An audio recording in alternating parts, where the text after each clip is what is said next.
Hi everyone, hopefully this should be working.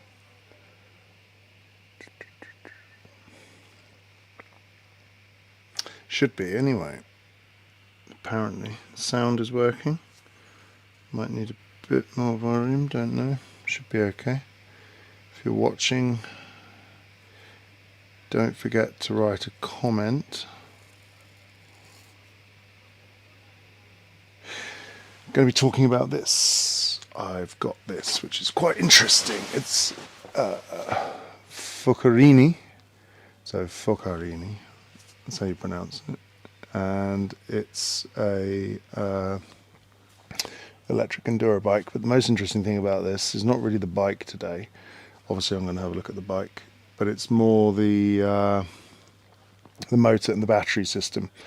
This has got on it an Askoll, and not many of you have actually ridden or ever seen or heard of an Askoll. So I think this light's a bit bright, but it's probably okay. Or I'm just really white. Hang on, let's move this light back. So basically, how's that? Ah, that's better.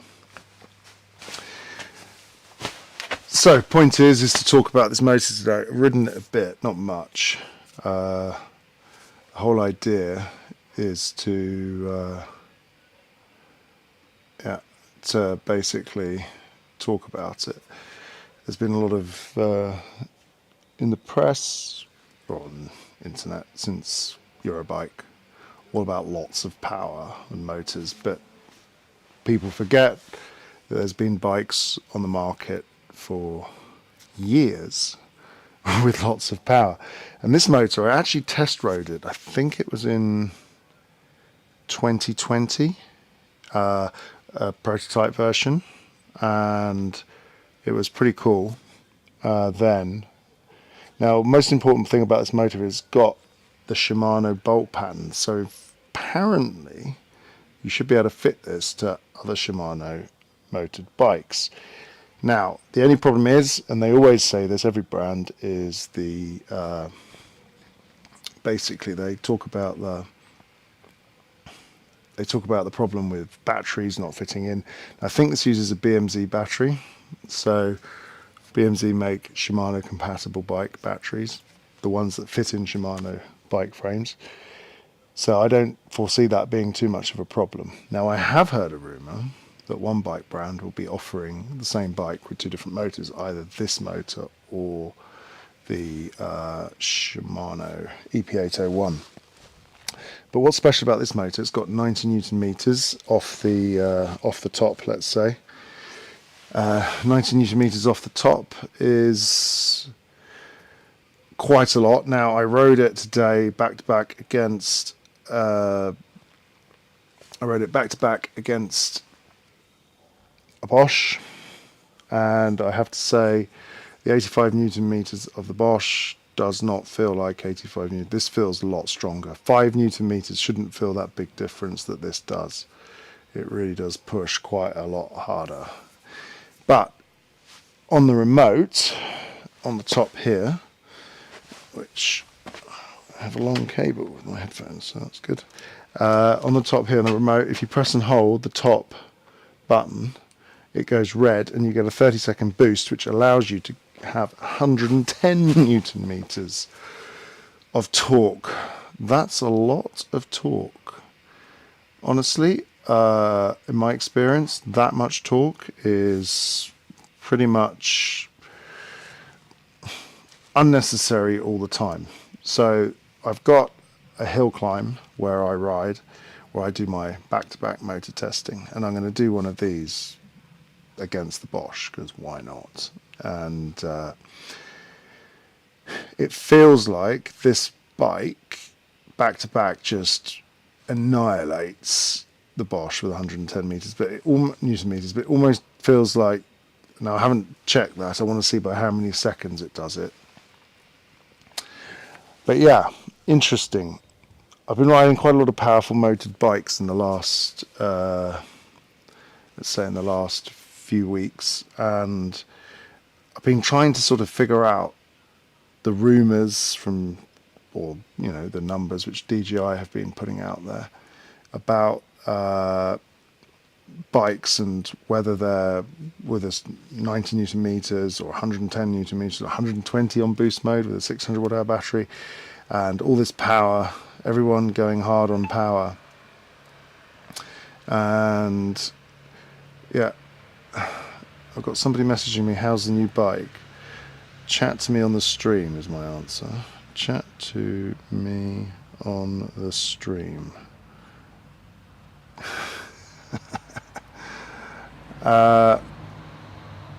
So basically, in my experience, you need the right bike for the right amount of power. So, they don't want to chat on the stream. So, should I give them your... hang on a minute. Come on, guys. Chat on the stream if you want to know about the bike. That's the whole point. It's actually another bike journalist, I won't say who. But, yeah. Anyway, so the power... Get my thoughts clearly here. The power that you've got, so you've got lightweight, midweight, full power bikes. This is beyond full power bikes now. The power on this feels like at least 1 level to 2 levels above, say, a Bosch turbo mode. So in my experience, I think we're basically at a point now where maybe, and this was not me that said this, somebody else, maybe mid power is basically mid power is basically old full power. So in my experience, old full power. So it works. The stream works. Just checking. So old, yeah, which I think is a reasonable point of view.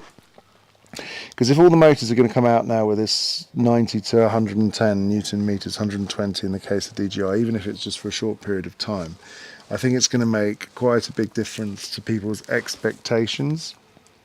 Now, in my experience, more power, obviously, there's a classic equation from school, physics, power equals voltage times current. So you're going to need always voltage and current. So if you've got more torque or power coming out of that bike, you're going to need, obviously, more battery, or you're going to consume more battery.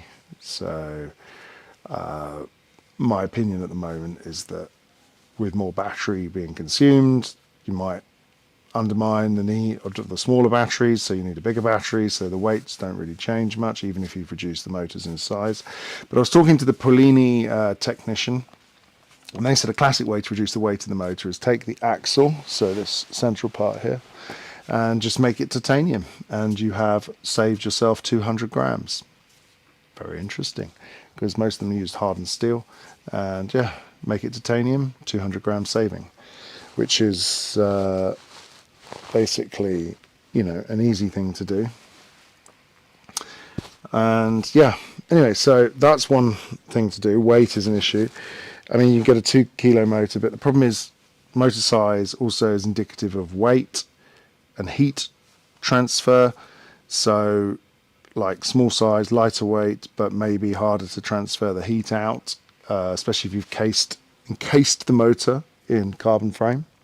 Pretty difficult to transfer that heat away. So yeah, there's quite a lot of issues going on there. Anyway, I want to talk more about this bike and this motor. What does it feel like? So I haven't really ridden it in much, but I've ridden it a bit, and I have to say it's very powerful.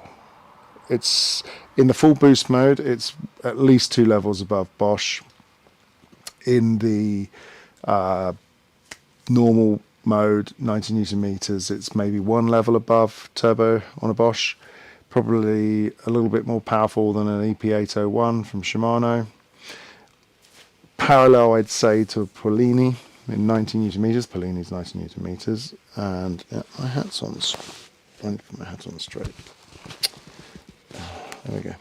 Anyway, so basically what we've got is a system that is probably one of the most powerful on the market, and it's been on the market. It's on the market. This brand of bike that it's on, here's Foccarini, which I think, I'm trying to translate it, I think it means little fox. So, no, a foca is no, it's a seal. It's an Italian brand of bike, this. So this would be a little seal, or many little seals, but I don't know. And it's, anyway, whatever. That's what they've got, they've named this bike as. So, yeah, there aren't that many brands with these motors. Now, talking to these guys who are developing the motors, now I know I met 4 years ago now, 3 years ago, the guy who's behind this motor, and he was working at motorbike manufacturer Piaggio before he was one of their engine developers. So this has been made by somebody who really knows what they're doing.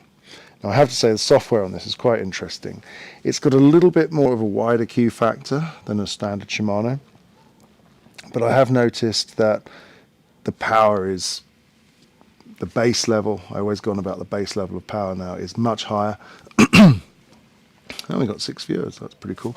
Need some water, actually. And yeah, the base level of this motor is quite a lot higher. And that means that, yeah, less tiring, probably more battery consumption. This bike apparently has got a 630 watt hour battery. I do actually want to talk about this bike, actually, quickly. It's called the Nerone, which is the big black bike. That's how it translates.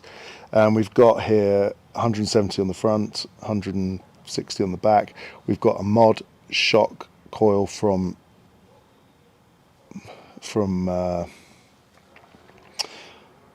Formula on the rear, and we've got this Formula Selva on the front. Now, I haven't set this up. I do need to tune it a little bit, because obviously getting that tuned properly, but luckily Formula are not that far from me, so maybe if I can call Luca from Formula, he might give me a little bit of help setting this up properly. And if I need any, because there's quite a few valves in the top here that you can tune to get your compression just right. It's really quite clever. It feels like a very supple fork. It moves very smoothly. Inside the fork, it's got like on the top of the piston head moves, which is very unusual. Most bikes don't have that. I'm not sure if it's patented, and if it is patented, then you end up with other brands can't use it, or they have to pay a license fee. But it makes the thing, as the fork sort of flexes when it moves, it means that the cylinder doesn't bind on the inside. It stays kind of moving smoothly, so that's kind of cool. If you've got any questions, there's quite a few people watching, put them in the chat. It'd be great to hear your opinion about what you're seeing. Got any questions about the bike, about the motor, battery system? Now remember, this is a 250 watt nominal power motor. Now I haven't got a peak quote for this motor. I think, or I'd expect, it's probably around many like the others, so peaking at sort of 700 or 800 watts, maybe a bit more. I know DJI quote 1,200 watts or 1,000 watts peak, but I suspect that's for a very brief second, because my suspicion with, after riding this 90 newton meters, they say this is 90 newton meters, ride this next to Bosch, which is 85. My suspicion is that the two bikes or motors next to it, they're not quoting the same torque factor. Now that was kind of confirmed by suggestions from somebody inside a motor company who has to bench test their motors, and I might put that up on the channel at some point. A big conversation with somebody from a motor brand, basically saying, you know, they have to bench test, and they probably have bench tested other motors, and they've discovered that they're not the same power.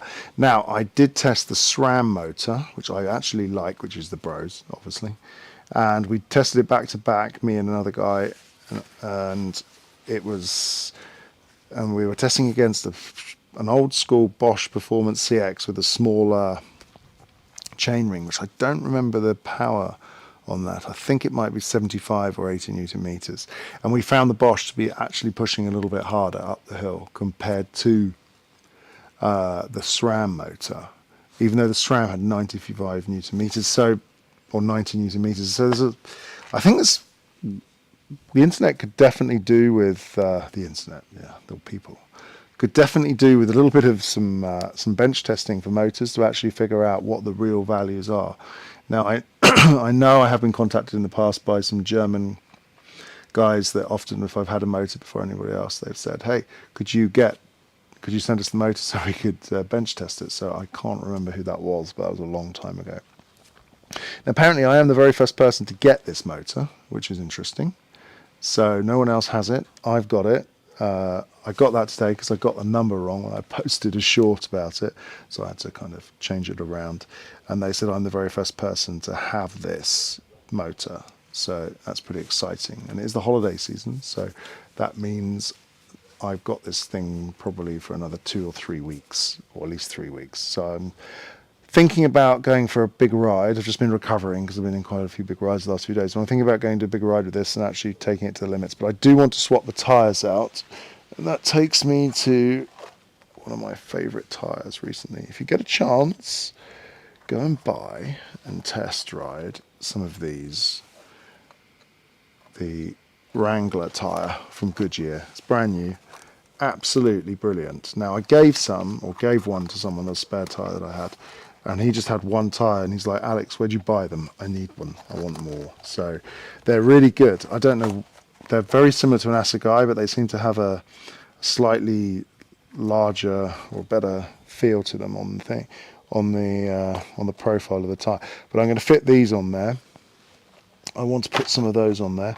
Now, this bike came packaged on a pallet. Quite impressive actually how it came. So it came ready to ride, but I do think the tyres, just looking at them, they're WTB, I think they need a little bit beefier tyre on there because this bike needs to be pushed to the limit in my opinion. Not sure if you mentioned it, but yes it does. It matches Shimano motor mounts. Yes it does. It does indeed. So I have got a Shimano motor mount bike here. But I'm not going to take this off, dismantle it and put it on just to try. It could be cool to do, but yes, it does. Now, there is one brand out there called Tok, or Tok, if you actually pronounce it the Italian way. And they told me in a rumour, so I don't know if this is true, but somebody told me, that they're going to be offering one of their bikes with basically the option of the Shimano or the Askoll, because they know this has been coming. And yeah, that's one of the things. So I'm not quite sure. The styling of this motor is slightly different. Let's just turn it around so you can see. It's kind of quite bulky on the left side there. But they have improved this styling of this actually a bit. I did tell them about that when I first tried it. I said, "Hey, improve the styling of that because I think it could do with a little bit." So it sits a little bit fatter than that. I don't know what the Q factor is. I could go and get a tape measure and we could measure it. That might be a good idea. So, but that's my cable. That tyre is basically. Oh, sorry, that motor is. Now, the fact that it does protrude like that tells me, and I'm going to talk about who Askoll are in a minute, tells me that this motor is designed for power because of the heat capability. If you've got a protruding design like that, that's metal, that's to get rid of heat, I'm pretty sure. Yeah, anyway. So, it's called the Askoll Ultra C90a, big number, or big name. Who are Askoll? Askoll are a large industrial motor company in Italy, but they've got places all around the world, and they are actually suppliers of Bosch parts for Bosch. So most companies, if they're producing big ones like Bosch, they will have their own facilities for producing, but they will also, as a backup plan, have other manufacturers producing for them so they can manage their supply chains in case one supply chain goes down or whatever happens. That also happens with Apple. They do that as well. They have Indian production and also Chinese. So Askoll produce motors for Bosch. So that go in their washing machines, I remember that. And also, I'm not quite sure about the e-bike motors, but I know that they have parts or pieces that go inside a Bosch systems that are on the market. So yeah, so it's got a lot of it's a very serious company. I've seen their production facilities and it's quite impressive actually. Let's just move that down a bit so we can reframe that shot better. Now I like doing these lives because I like it when you guys chat back, and because we've kind of got a small community, I like to answer any questions that you have, in my opinion. Now, riding a full power motor, let's get to that point.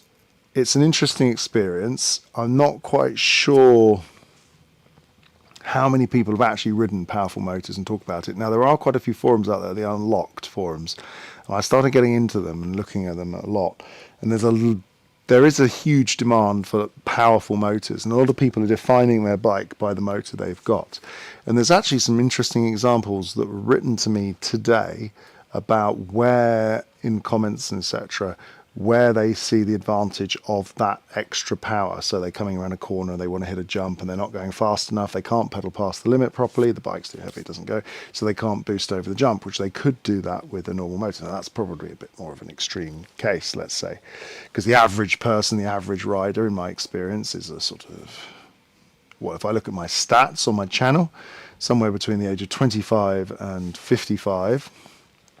So if you're close to 55, you're on the upper end of my channel stat, which makes me feel a bit better because at the age of, mid 40s. So, but yeah, anyway, apart from the jokes, basically what we've got here is bikes which are being ridden not to the extreme, but people still want power.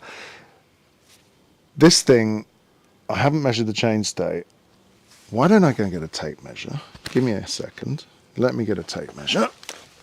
I know why not. Where it is, I saw it today. And we can have a look at this chainstay length. So remember, this one's a 29er. So I've got the tape measure. We can actually measure the Q factor as well. There's a tape measure. Let's have a look at that rear chainstay. Center of the axle to the center of axle is 47. So that's not actually particularly short at all. So that's an important number with a full power bike, because at the end of the day you need the ability to keep that front end down, and you do that with a balance of geometry between the front and the back. Let's have a look at the Q factor. I don't think, oops, I just trod on my headphone socket. I don't think it's particularly narrow. And if I look at this, opposite depends on the cranks, it's about 18. So, no, sorry, mismeasured that. It's about 17, 16 and a half, something like that. It's a bit of a rough measurement there. Which, it does feel a tad wider than Shimano, but not Bosch. Definitely the Bosch feels similar, the Paulini's similar. I think it's pretty amazing actually that these motor companies are producing these big or these powerful motors. But do you need them? This is the question. Because suddenly they pushed out all these lightweight e-bikes with lightweight, easygoing motors, and then Eurobike, the whole story changed, boom, like that. Oh, we want lightweight, powerful motors. Now, I don't believe in lightweight, powerful motors, in my opinion, because I think there's probably going to be some risk factor going on there due to physics, just heat management. You need super efficient motors, managing heat. I see that as an issue, cutting out. I have had motors cut out on me that are powerful, and also lightweight ones that are not so powerful. And I think if you look at the market leader in the lightweight sector, probably one of the market leaders, Specialized, you can see that their conservative attitude to motor power and size. And I think there's probably, if you know who the designers are, you've met them, you start to realize that there's probably something in that. So yeah, anyway, That's my opinion on that. How's the stream health? I think we're doing okay. We don't seem to have dropped any frames, which is pretty good. So I noticed we've got quite a few people watching. So if you could, like, say, put some comments in there, tell me what you're thinking about these bikes. That'd be great. Now, this bike, apparently, I haven't even tried how you get this off. Oh, there it does. Off comes that. Ooh, that's nice. That's a good quality battery cover. Wow. This is a quality bike. It looks like it's a carbon frame. This is a carbon frame, but they've really made a very high quality battery cover. So, lightweight e-bikes don't hack it for me with the hills in South Wales. They lack the grunt to get me home, especially when I have my shopping on the rear. Good point. Yes. So, how do we get this battery out? Does it come out? Does it pop out? Oh, there's a couple of bolts, so I won't take it out. But it doesn't rattle, though. That's good. No rattling. You don't want rattling. Actually, the first ride with this bike today, and I noticed it rattled, but I realised the rear axle wasn't done up properly. So there we go. And then we close that. How do we close that? Oh, we click it back. Okay, I can feel that moves a bit. Might need to tighten that up. Yeah, shopping on bikes. I did survive a whole month in January without a car or any use of a car, just e-bikes alone. And I found the cargo e-bike was a pretty cool way of getting around. Anyway, yeah, I don't think we should concentrate too much on size. If we want power, I think we should keep the sizing of motors pretty much what they are at the moment, and I think we should keep the batteries about the same. Concentrate on increasing the density. Don't worry about the weights too much, because a kilo here or a kilo there is not going to make a huge difference. Most of the time with a heavier weight bike, you tend to feel a little bit more under control anyway.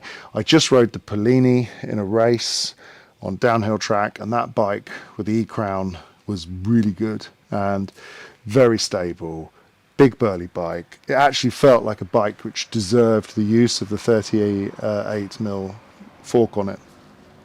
Many bikes to me feel like they're a little bit over forked and they could get away or use the 36. Probably a better solution. Anyway, so I'm interested. I think it's got 170mm travel on the front. Let's just check that. Pretty sure, yes, it's 170. Now, it was rightly pointed out to me that the salver fork doesn't go all the way to the top, so it stops about there, leaving a centimetre of drift. So, yeah. But anyway, so yeah, basically, this bike seems pretty good. I'm not convinced about the stem on it. It does seem to have a little bit too long a stem than I'm used to, so I might have to switch that out, get myself a 50mm stem. But it has got this, which is pretty cool. So, what they've done, rather than stress themselves with making displays, they've partnered with Sigma, who make bike computers. And yeah, here we go. Here is a Sigma display thing which needs charging. It's got a USB-C charger. Ooh, I'll have to charge that because it is going flat. But basically, they connect wireless to the bike. It's actually quite a compact. I like it. It's a good display. It fits on the top. I don't like displays generally on the handlebar, but that's a bike manufacturer's choice. I prefer them on the top tube now. But this one seems to be pretty good. It's got like a quad lock size system there, so that's okay. But I might swap that stem out. I want to see what that's like. The first thing to do, though, is fit some burly tyres to it, because I'm not convinced those tyres are going to last long. They've got inner tubes and they look a bit narrow. So I'm a 90 kilo rider. That's going to need to change. But as I was saying, the weight of the bike, don't focus on weight too much, because most bikes are weighing 20 to 25 kilos, and they have been for years. An S-Works which used this battery, so let me just grab this. So the old school bikes, this one's a dead battery that I store outside. From Specialized, they were 19 as a 504 watt-hour battery. They were 19.9 kilos. That's what they got the S-Works bike down to. I think then they did that even with a 500 watt-hour battery. Now, on the second version of the S-Works Specialized Turbo Lever, full weight. So they've already been around 20 kilos for years. So I think going lighter again is probably a little bit unnecessary, in my opinion, because we're already there. We have been for years. Battery density, motor smoothness, power, traction, we're in a pretty good place. These extra powerful motors, which they're coming out with, they work, and they do. You can feel the difference, but I need to figure out where it's useful. Now, I did an unlocked race, so that's the E2 category, Federation of International Motorcycles, FIM, World Championships. I did that in the E2 category. I didn't come last, which is very important. Polini took me there, which was quite very stressful in the sense that I have to perform. And I figured that on the steep power stage climbs, the power matters and the traction matters. But too much power and you have no traction because it'll spin out. So a lot of it's also the surface conditions as well. So it requires a lot of skill from the rider to really feel that motor through the terrain. So just out and out power will lead to a lot of wheel slip. So you need to also have, good tires, good gearing. Weight is not my concern. I'm racing in the Tour de France. It's power reliability that are my main concerns. Yes, reliability. I'm going to talk about that as well, actually. So, hey, we could take the side of the motor off. Should we do that? No, we can't do that. That'd be naughty. I don't think it does come off, actually. But yeah, this repairability is a good point. So the Polini motor that I was riding is fully repairable, so you can buy all the spare parts. Now, I have already asked them if I can go to their facility and film like a tear down and rebuild of a Polini motor, and that would be fantastic. And they have said yes. I've just got to organise it, but it's sort of summer holidays, so it's a bit harder to do. So hopefully in the autumn I'll do that, and that would be amazing. And they pointed out a very important factor of reliability and serviceability. So if you buy an e-bike and it costs between 3,000 with a central motor system of high quality up to say 10,000, and then it's in warranty for 2 years. So if you decide you want to change the system, sell the bike, whatever, that bike, most people would want to buy a motor and battery within a certain time frame of that bike being in its warranty period. As soon as you're outside your warranty, good luck. So, I mean, I've got 2 batteries here which are knackered. So, but, they're outside the warranty. So, I know, you can plug them in and you can check them, but it doesn't tell you everything. The motor's the same. Obviously, water, dirt, ingress is a problem. Where I'm living, basically, it's less of a problem. Water side, it's more the dust is more of an issue. So creaky bikes are a very well known thing here. So dust just goes everywhere, gets in between all the surfaces, and the bike can be creaking after like a couple of rides. It can be a bit of a nightmare to clean it out, almost harder than just wet mud. But wet mud and grit and rain getting forced into that bottom bracket area, that's the biggest issue. So you need to be able to replace the bearings, replace the systems. I have got somewhere, but not to hand, an old school Bros motor, and you can change the bearings in those, but there's a lot of difficulty in replacing it. But there was a video recently on EMBN from Steve Jones, who went and visited a motor repair facility in the UK. It's like a third party one, just repairs everything. And they said the most serviceable, best motor was the Bosch Performance CX, which is interesting. But they weren't talking about the Polini, which is also very serviceable. Now, there is apparently a law coming from Europe, I think by 2027. Let me quote you from that. I'll get that number right. I need to fact check. So, let me just check that fact. So I spoke to a Bosch employee, and they told me that it will be mandatory by law starting from 2027 for repairability. So Polini are already way ahead of the curve, but we've got a new Bosch coming. I suspect they've already been planning that. That also apparently means batteries. Whether they mean on the consumer level or the shop level, I'm not sure. The main thing is, though, can you take that motor apart and with a few dollars or a few euros or a few pounds, can you just change, say, the stator or the circuit board or the bearing or a cog that may be stripped? I don't know, any of those parts there. If you can change those parts, then it would be a great thing to be able to do with a few euros. So you can prolong the life and the value of the bike. And I think that's what Pellini were talking a lot about. Like, can you preserve the value of the bike? I think they were talking the most repairable was the Bros. Yeah, interesting. Okay, so you watched that video as well. Yeah. Yeah, it's an interesting. So the Bros was quite repairable. So when you take apart the old school Bros, it sort of comes apart in two parts. Now, there's two versions. There's the original version, there's the second generation version of the big fat one. And it comes apart in two parts. And you can see that the mechanical side is totally separated from the electronic side. And they also have a kind of plug between the side for heat management and various things like that. And you can bash those bearings out and put new ones in, but it's where can you get them? We need kits available for everyone, and that would be the best thing. I mean, if you think about it, these cost the same price as cars. I mean, you can buy a €2,000 or €5,000 car, and you can buy pretty much every spare part for that car. Probably the ones where they might make you buy the whole thing is like a whole light now. Sometimes they make you do that, or maybe the computer of the engine. But you can go to any dealer and just buy any part. And I don't see why that shouldn't be possible with e-bike motors as well. And automotive. And that tells me, like, Askoll is basically automotive industry. I mean, they make some amazing electric motorbikes, electric scooters. They're very popular for scooter sharing. And yeah, from my experience, they will know. I mean, the bike was delivered on this thing here. You can't see it. There's a pallet standing up.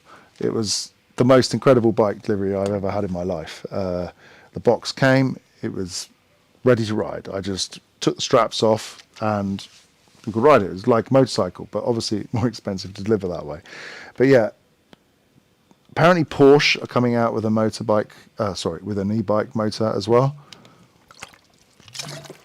Remember, Porsche own Fatsua, so it'd be interesting to see if Fatsua are going to continue with their, like, I know they've got a full power motor coming. Somebody leaked it in a video that's published online, if you know who I'm talking about. That would be quite interesting. But yeah, they've got a full power motor coming. I'm not quite sure if they're going to have the branding of Fatsua or if they're going to have the branding of Porsche. I also know TQ coming out with a more powerful motor. Every time we talk to the TQ people, they just don't say anything, which is normally means they've got something coming out. They're all going to have to come with something lighter and smaller, more compact, and a little bit more powerful. But I do think that is a little bit of a red herring. And I would love to see companies like Askoll, which have chosen the Shimano motor mount, because there's literally millions of bikes out there with a Shimano motor mount, where they actually make this available aftermarket or through one of their service centers. You can buy one of our motors and you can just install it. That would be amazing. I'm not quite sure, though, if the form factor of the motor as it integrates into the frame will allow that, because maybe the frames don't all match exactly. You might have to cut them out a bit. But yeah, at the end of the day, it's about repairability. It's such an important factor. I mean, yeah, bikes can be, you don't want them to become, I mean, they're an expensive item. A bicycle, 2,000, 3,000 euro pedal bicycle with no motor battery I mean, you can fix everything on your own, even the suspension. You can buy the kits. Like a suspension seal kit is like €100 or $100, and you probably need to pay somebody a couple of hours to do it. Maybe you need the oil. But basically what you've got going on there, you can fully service a bike. Maybe fitting headsets is a little bit more difficult. I have done it with a lump of wood and a hammer. Wouldn't recommend it. But, you know, that's possible. Otherwise, you need a headset pro. So you need specialist tools. I've got a big box of specialist tools here, actually. And by the way, I should mention, before I forget, that the stream is supported by Liat. So thanks to Liat, they're sponsoring the channel, which is great, and giving us the riding gear, etc. And I use this in the race, actually, for full power mountain bike race. Well, unlocked. Very comfortable, very cool helmet. If you're looking for full face helmets, now I will basically ride full face all the time now. I fell off recently, not on one of these bikes, and I crunched my hand between the bar and the ground, so I went over the bars and into a ditch on a sort of shopping bike, like a sit up and beg e-bike, because I couldn't see that the ditch, because there was grass growing over. I went to the ditch, over the bar, smacked it, landed on my face, which hurt as well, and I was like, oh, I need my full face helmet. You don't obviously have to have a big full face helmet like that. You can also get those lower, the ones which separate out. So looks like something out of Star Wars. Yes. Wait, shall I put it on? That would be quite amusing. But it's always ready to go. Yeah, my friend Alan was telling me that. He said you should have it there, always ready to go, ready to rock and roll. But it's a pretty cool helmet, I have to say. I was surprised. I think the best styling of helmets out there, in my experience, have been Troy Lee Designs. Their full face styles are really good. Fox do a good job with their styling. Liat do a good job with styling, and also Specialized do a good job with styling. That is my experience of what I've seen out there.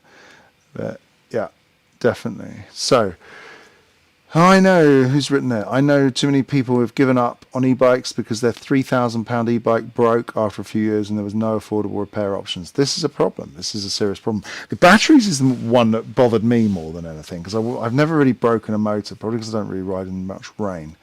But yeah, I want a battery. I don't want to have to spend £1,000 or €1,200 or $1,200 on a new battery. That is insane. And Rob Rides the other day was saying battery pricing is down to 50, I think at basically a level of, to the manufacturer, they're around $50 per kilowatt now.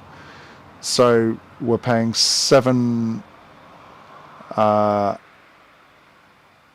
pick up a lot of women in Sainsbury's wearing that helmet. Yeah, nah, that doesn't work. I go to my local supermarket. I think people just think I'm weird. So, yeah, but maybe they like spacemen. I don't know. Anyway, so point is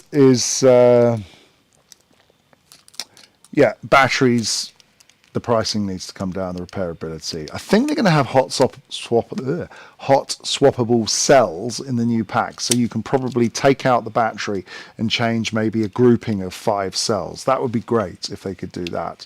That would save a lot of money. Because, I mean, I even got a little fan with a lithium-ion battery in it. The 18650, which is what you find in a lot of these batteries, but they have moved to the 21700s now, which is slightly bigger. They have slightly larger anode cathode siding, so you can get more current transfer. So the energy density is improved quite a lot. But energy density is not bad nowadays. But yeah, I do think battery pricing is my bugbear, as are remotes. So the remote on this, is it good? Oh, let's bring the bike off the stand. I keep standing on this. I need some wireless headphones. That would be useful. But then the quality won't be good. So let's take this off a second. So this remote, it's not bad. Let's light down here. We can see it here. So you turn it on the top there. So it's a good design. It's robust. It's solid. But it does stick out a bit too much, in my opinion. I just think ergonomics on bikes are just complicated. So anyway, and you've got the power modes. So you've got off, which is all blue lights. You've got the battery support levels here. So you don't need the display. You can just run it on that. You've got the mode button there if you want to, but you've got the power assist there. And you've got, how many have we got? So we've got off, we've got level 1, level 2, level 3, level 4. And then if you press and hold, it goes red and you've got level 5. which is super powerful. So yeah. Anyway, so, but that only lasts 30 seconds. But designing this remote, not bad, I have to say, fairly robust. I don't know, it feels like you could probably, more robust than the Bosch ones. The Bosch ones, they break all the time. I've broken another one now. So that's, in the last year, I have broken about 6 or 7 Bosch remotes. Sometimes on test bikes, sometimes on other bikes. So, yeah, industrial design, really important. Really important to focus on improving that on the remotes as well. I mean, we're getting there. It's taking a long time. As a bike designer, I mean, you probably, I mean, I don't know how you're influenced. I mean, as a bike tester, I've had the ability to try a lot of different things, and obviously they buy stuff and then they try it, and brands want to get hold of bikes and stuff. So I'm surprised nobody's actually, who I've spoken to recently, has not tried this. It's probably unusual to try because there are not very many bikes with this. So, but I want to find out the price of this bike. What is it? It's an Nerone Foccini. Let's have a look. Interesting to find out the price of this bike. I suspect it's probably, with that build, it's probably around, it's got SRAM drivetrain on it. Probably looking around 7,000. So let's have a look. Which is not cheap, but it is a high-end suspension. Let's have a look. So, Carini. It's a bit of a dodgy name, isn't it? If you're in English, it's all right if you're in Italian, but if you're in English, it does sound very easy to screw that naming culture up. So here we go. Let's get the Foccini bikes, Nerone. Okay, so it's on their site. It's worth having a look. It's on their site. You can't see that. 5,300. Actually, that's pretty impressive price. I was surprised. Let's just check the specs. I was expecting 7 for this thing. Okay, interesting. SRAM Tri GX carbon. You can have a 720 or a 630. Let's see. Download the spec sheet. I can't stand the PDF. Anyway, doesn't give me the spec. So the base level, which is, I think, judging by what I'm looking at on the pictures here, is the one I've got. That's 5,300, which actually, with that suspension and that motor, that's a bargain. It's got the MT5 brakes on it as well. I'm sure it can't be right. That price can't be right for this build. But we'll check it.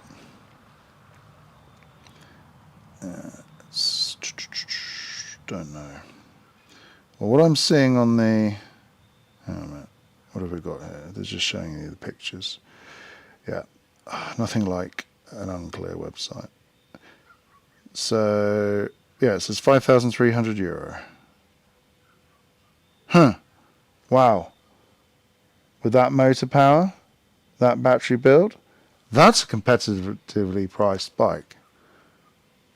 Very competitively priced. And if it's reliable, we'll see. We'll take it to the limits. Tech specs. Here we go. Doesn't say what the suspension is. It just says full. So maybe depending on the suspension build, they might have a different pricing on it. The brand is from Firmignano. Where the heck is that? I do not know. I will quickly find that map. See which part of Italy that's from. Might be interesting to make a visit to them. See where they are. But what I'm impressed about with the Italians at the moment is the quantity of high-end bike producers making these custom boutique bikes with all these powerful motors. It's 3 hours from here. Okay. Where is that? PU. Urbino. Okay, so we're talking near San Marino on the way to Fano. Okay, so not far from Rimini, this bike. Yeah, there's a huge quantity of bike manufacturers. And I'm just shockingly surprised. The density of motor makers and passionate people building bikes, making a bike company is almost suicidal in my opinion, and they're producing good-looking things like this. So I'm looking forward to it's got a really robust linkage on it as well. I don't think there'll be any flex there. I'm really looking forward to getting this on the trails, and I'm just deciding whether I'm going to go tomorrow or Thursday.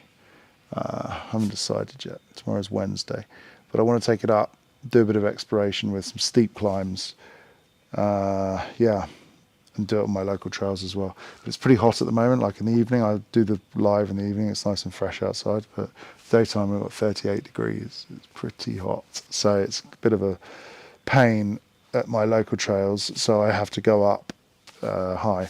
But if you do take a look on the right, you'll see my favourite thing in the world, which is my vegetable garden, and we've got some tomatoes growing there, so pretty nice on the plants outside. That's how warm it is.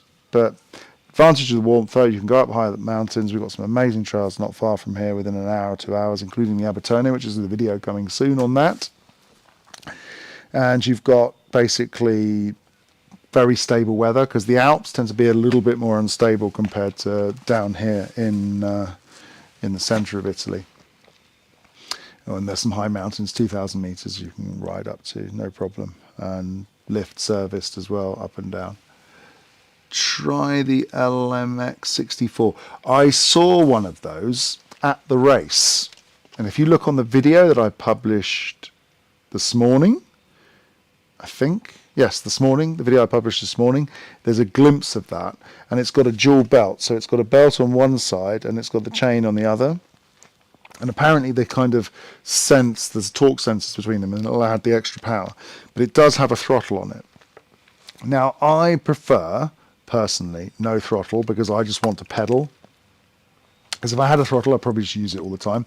The other thing I noticed, they're not motorbike throttles, so you lose the grip a bit. I think it's a lot more sensitive how you contact with the bar. So if you're twisting your hand and having to maneuver the bike, I don't know, because there's a lighter weight bike, the bike needs a bit more direct input control. That's my experience of using throttle. I have used a throttle on, it was called a Terza Rossa, so it had 6,000 watts, massive. You wore the battery on your back, and just this thing was incredible. You could just, it was like a motorbike essentially, like a Sauron kind of thing. But yeah, I didn't like the throttle on it. It was a bit cheap and a bit loose. I want something I can grip and move around, because I'm maneuvering the bar. But then as I move it, I don't want my movements to then activate or close off the throttle. So I don't know. But yeah, the LMX 64. It would be a cool bike, unlocked, I'm sure, because they were riding the E3 category. I do think that the law in Europe for the 25 kilometers an hour, so I'm always saying to everyone, for the average person, it's fine, and I believe that. But if you start to become like more of a racer or more of an experienced mountain biker and you love a bit of speed, then maybe 25 kilometers an hour. If you ride a USA spec bike, you start to realize, 32 kind of makes sense. And I think that's kind of a sensible limit, or 20 miles an hour. So having the unlocked thing, so the Paulini one went straight past 30, just kept going, especially from a flat or on downhill. You could zoom up to like 60 kilometers an hour really easily. Apparently, so this is be interesting. So I was talking to the Paulini guys, and one of the ideas was to try and break the world record or get past 100 kilometers an hour on an e-bike or one of these things. Pedaling without throttle, and we were going to try it, but we need a special bike. So that'd be fun. I would like to do that at some point. How long has the stream been running for? I've still got 8 viewers. That's pretty good. So thanks for watching. I'm appreciating that. Anyway, so basically, yeah, going past the speed limit was interesting. Let's have a look at this LMX 64. So many bikes now. It's just hard to keep up with everything. Could literally spend all day just looking at the internet. Let's have a look at the price and the specs of the LMX 64. I've heard about this. It's a French brand, I know that. But the thing I'm interested in, the gearbox bikes, which other people are talking about and saying, oh, they'd prefer, I saw a comment today, somebody preferred to spend the money on a gearbox bike rather than one of these pure motorbikes. Okay, the LMX has 2 kilowatts, 850 watt hour battery, 45 kilometers an hour top speed. So it would be technically a motorcycle, so you'd have to ride it in the right conditions. So the Polini was a sanctioned race. I was allowed to use the motor. I did switch it to normal mode though when I was on the road, so it was easy. There was just a button on the top of the display. You could just switch it, press the lights on, lights off. You didn't need a speed box, none of that. So, but we don't want crazy people riding around trails crashing into people walking, and we don't want old people like my mother buying a bike and then having, unlocked and crashing on the first corner. So I do understand the reasoning for the low, the lower speeds. That makes sense. But in Japan, apparently it's 20 kilometers an hour and only twice support, where in Europe we're allowed 4 times the support. So there we go, the LMX. I'm interested to order. It doesn't give me a price. It's got 180 mil. It's basically like a Sur on them. It's pretty impressive. Yeah, it looks interesting. Throttle assistance with the handlebar. In E3, it's basically road approved. So if you've got lights, you'll need lights insurance and all that stuff. It'll be like an enduro bike for motocross, basically. MX Enduro. And you can use it as a 50cc. Interesting, but you will need insurance if you ride it on the road, depending on the country you're in. Interestingly, in the States, if you've got an unlocked bike, some states it's legal, some states it's not legal. I've discovered in Canada the same is true. I think BC has lots of controls, and if you go to Newfoundland and Labrador, they have 0. You can just buy whatever you like and just ride it. So, interesting. There isn't really a lot of it's about regulatory rights. In Europe, I have noticed that pretty much everywhere I've ridden, no one's ever given a stress for riding electric mountain bikes on trails. No one gives a stress, which is really great. In America, that's apparently not true, but when I have ridden there, I have not had any problems. Everyone's been understanding, but I have been riding in places where you're allowed to ride. So I don't know, it's probably very much a local issue, but just be respectful. I mean, if you see people on the trails, slow right down to walking pace, stop, let them walk by you, whatever happening, just, show respect, especially if you're riding something like this. But I think that stem, it's too long, isn't it? It's like how long is that? It's a 60 mil stem. It looks too long to me. I don't know if it's going to, that's a 70 mil stem. Oof. That's going to have to be changed. I don't like that. I need to switch that out. It's too long. I felt when I sat on the bike, it felt a bit weird actually, the sort of control point on the bar compared to my reach position. But yeah, anyway, this is interesting. €5,300. Very impressive. Didn't realise. So, and that's the thing though, if they can build a bike like this with a super powerful motor, viscous suspension, and it's between 5 and 6 grand, why are they selling bikes at 11,000? Now, somebody did say to me they couldn't believe what pricing they got away with. Now, somebody told me that from a bike brand. I won't tell you who, but they did. And that was, at a time when there was a lot of, let's say, shortage. So I don't know, but that was on the high-end bikes, which are, you're paying per gram basically. Pay 1,000, save 100 grams. I can understand on the high-end bikes, but the low-end bikes, 3 to 5 grand. You should. Even like 3 to 5 grand, you can get some amazing bikes now that you couldn't buy 10 years ago at that price range. So even though they are expensive, we do have some amazing tech for our pleasure at, compared to 10 years ago. Yamaha have got amazing deals on their e-bikes at the moment. 27.5 inch wheels though, front and rear, but that's okay. Not terrible, but €3,000 with Yamaha motor, Yamaha motor, Yamaha battery, Zeb suspension, Magura brakes for that price. Pretty impressive. So there we go. Something I'm interested to play with. It's given me a £550 spring. I'm not sure if that's a bit hard. I've found I tend to get along better with a 550, but a lot of it depends on the leverage ratio and things like that. I'm going to have to try that. But apparently these shocks are pretty impressive, but I have never used one, so I'm going to have to take some time setting it up. But yeah, anyway. So if you're into any messages or questions, now's the time to do it, because I've talked enough, really. Throw the questions at me. Perfectly willing. How long have we been online for? We've only dropped 42 frames, which is good. Okay. I always worry about trying to do these things, set it all up. My internet connection's not super fast, so you have to get a 1280p 720p stream, which is not ideal, but there we go. Never mind. So what are we up to now? How long has the stream been running? We started at 9:30. It's now 10:30. We've been going for an hour. So if you've got any questions, please let me know. It's great to have so many people watching. It's at 122 views, the stream. Wow. I'm impressed. My channel's been really growing, and I'm grateful.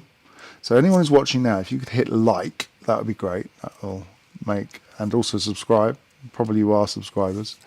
It would be amazing. But yeah, the channel's growing. I'm just trying to stay truthful and stay on the... which bike brands are using the Polini motor? Yeah, it's a good question.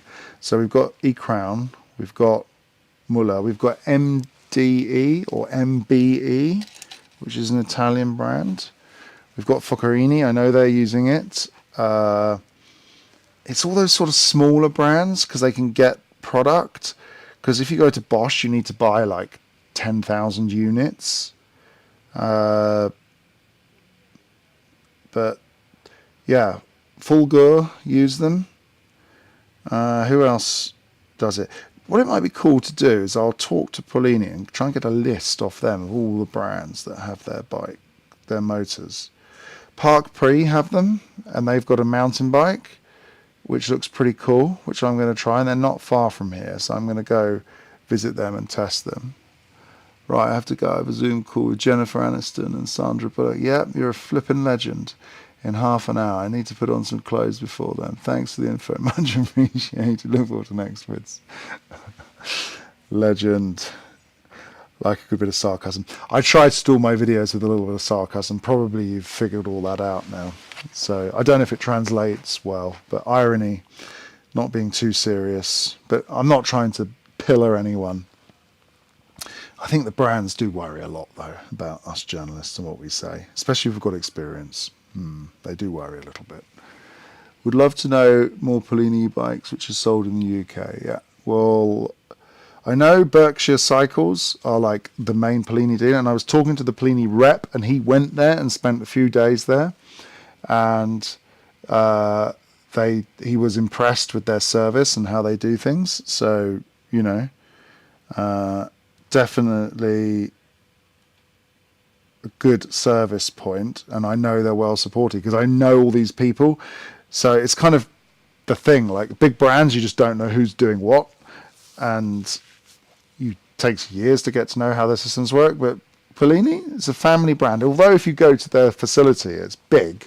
It's like a large factory. It's not small, and it's family owned. So they do care, and they have a very good relationship with all of the dealers.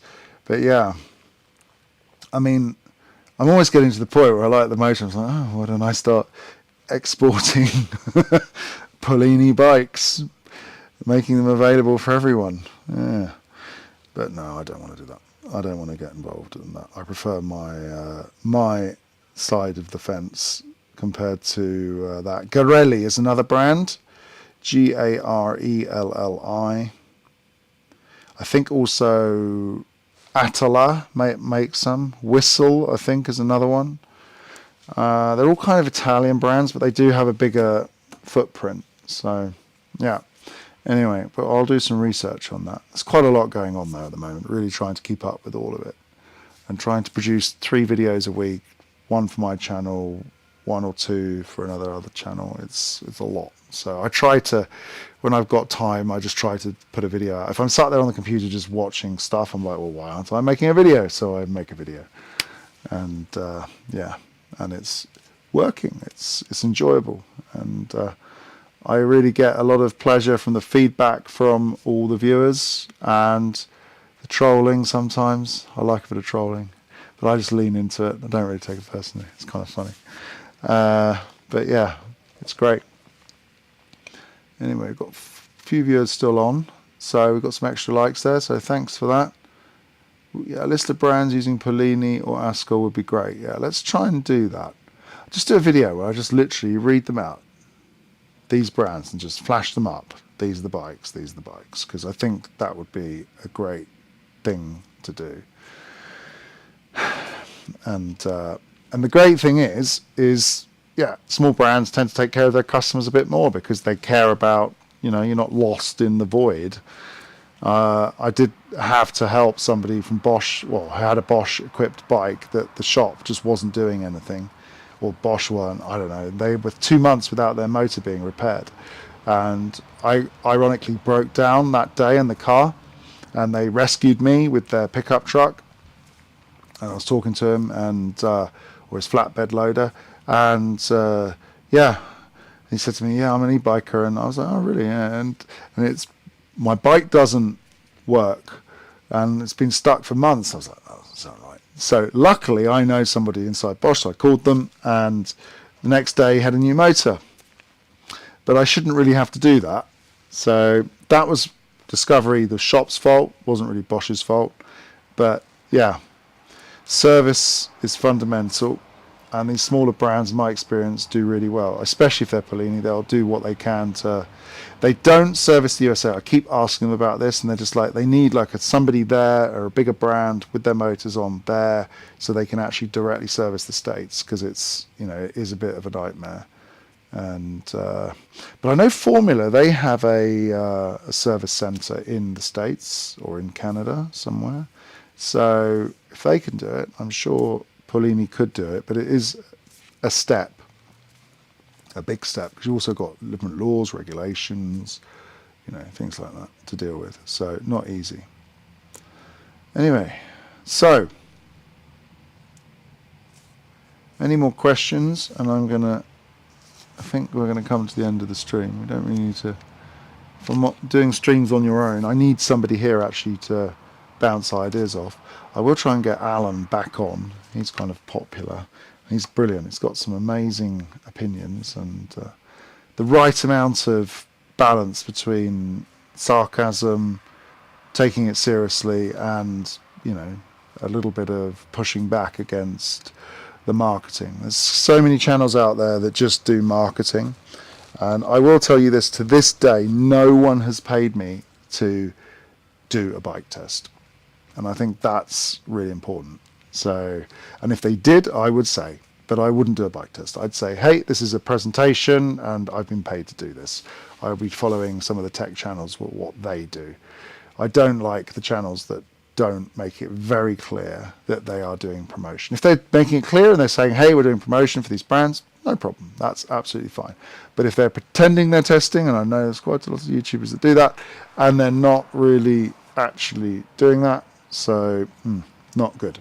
Because the consumer doesn't know. Because that's the thing, if I put an opinion out there, I mean, it's based on experience. I take it seriously. I don't want to tell anyone false stories.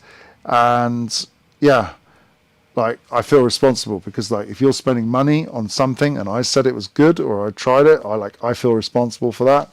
I mean, obviously I have to draw a line at a certain point, and I can only know so much. And obviously, not you might have warranty issues on certain bikes that I have no control over that didn't appear to me. For example, the Bros motor that was braking on the Specialized, mine never broke, and I figured out why, because I was pedaling at a frequency which wouldn't break it because it was always in the right gear. But if you put it in, as soon as you put it in a strong gear and then push hard, boom, the belt snapped. In fact, somebody broke it in the car park right here, which was pretty mad. So yeah, interesting. Anyway, so we tried to stay on the truth, talk about it. If brands want to support, I will obviously do that because I have to eat. And but I will make it very clear. And I think that's paper. If there's paid promotion, this is not paid promotion. This is like they gave it to me. I've just tried to stay calm over the years and just work with the marketing people and say, hey, could you send me a bike, please? It'd be great to get a test. That's what I normally say. I don't say anything more than that, and they pretty much mostly appreciate it. In my testing, I tend to try and focus on what you can do with the bike, and that's what I want to do with this. What can you do with all this power? Is it useful? That's what I want to know. And so that's what I will be focusing on with this bike. Is this power useful? What can you do with it? And is it necessary? And I'll do a drag race as well. This versus a Bosch. Why not? Let's see what the difference is. It'll be interesting. Anyway, everyone, thank you for watching. If you're watching and you've just joined, then there is the replay, so that would be great. But if you've got any questions, leave them in the comments afterwards and I will answer them. I try to answer every comment. I'm not too big that I can't on the channel. So I always appreciate all the interactions that you take the time to watch. It's really much appreciated. I really do enjoy doing videos and really enjoy the interaction with the viewers, and it's amazing just sharing in the hobby. And I've managed to, through being on motor.it and all this, make it work. So yeah, anyway, thanks for watching, everyone. So I'm going to end the stream now, and I just want to say see you next time. Bye, everyone.